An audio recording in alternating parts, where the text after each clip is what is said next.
Salve Maria.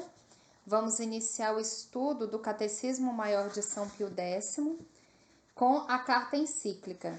Esse livro, onde ele faz o estudo do catecismo, ele é bem de fácil compreensão, porque ele tem as perguntas e ele responde. Faz as perguntas e ele responde, tudo numerado.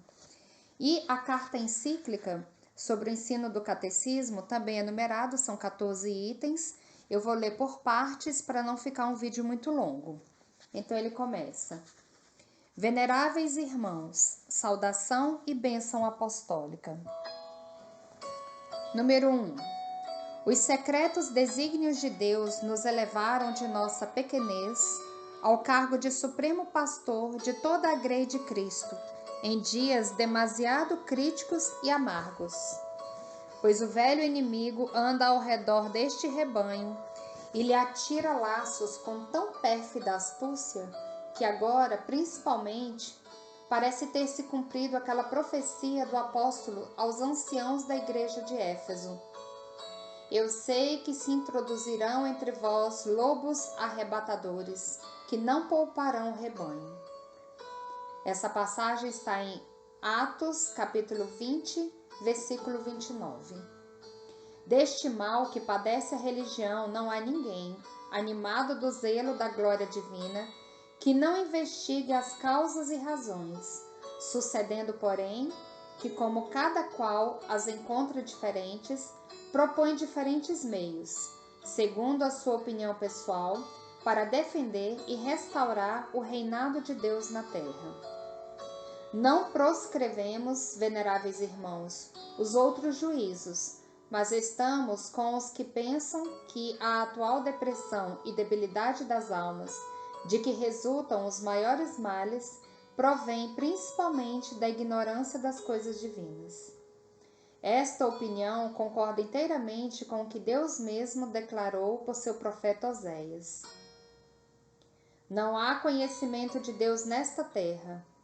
A maldição e a mentira, e o homicídio, e o furto, e o adultério inundaram tudo, e têm derramado sangue sobre sangue. Por isso a terra cobrir-se-á de luto, e tudo que nela habita cairá em desfalecimento. Essa passagem está em Oséias, capítulo 4, versículos 1 e seguintes. Número 2. Necessidade de instrução. Quão comuns e fundados são, infelizmente, estes lamentos de que existe hoje um grande número de pessoas no povo cristão que vivem em suma ignorância das coisas que se devem conhecer para conseguir a salvação eterna.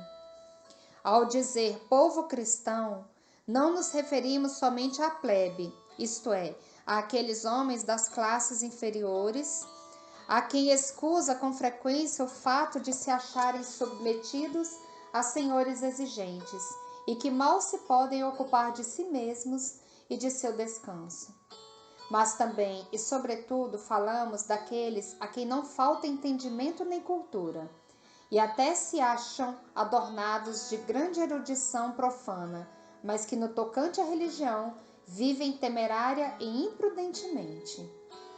Difícil seria ponderar a espessura das trevas que com frequência os envolvem, e, o que é mais triste, a tranquilidade com que permanecem nelas.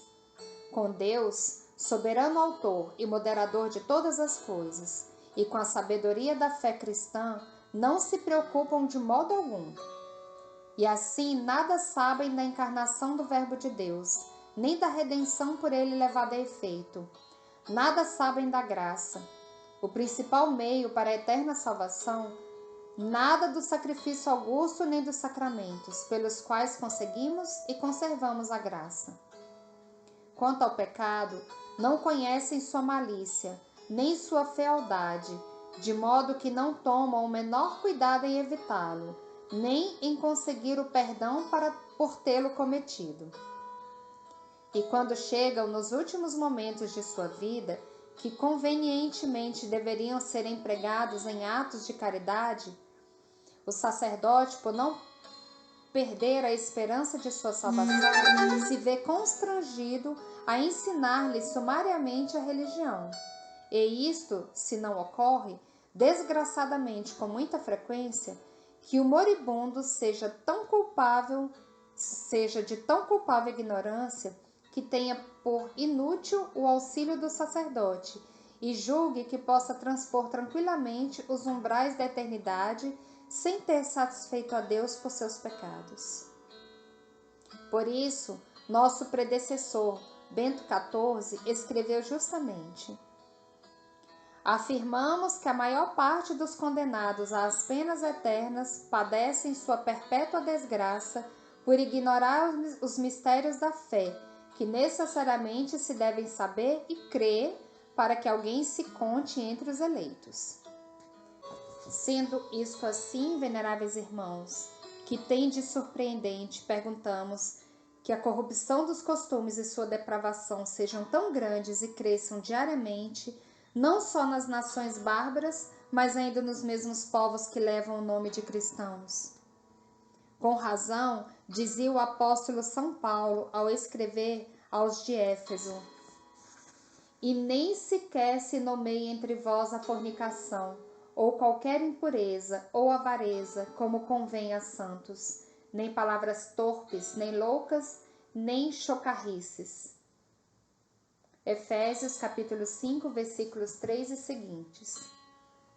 Como fundamento deste pudor e santidade com que se moderam as paixões, pois a ciência das coisas divinas. Cuidai, pois, irmãos, em andar com prudência, não como insensatos, mas como circunspectos. Portanto, não sejais imprudentes, mas considerai qual é a vontade de Deus. Sentença justa, porque a vontade humana mal conserva algum resto daquele amor à honestidade e à retidão, posto no homem por Deus, Criador seu, amor que o impelia para o bem, não entre sombras, mas claramente visto.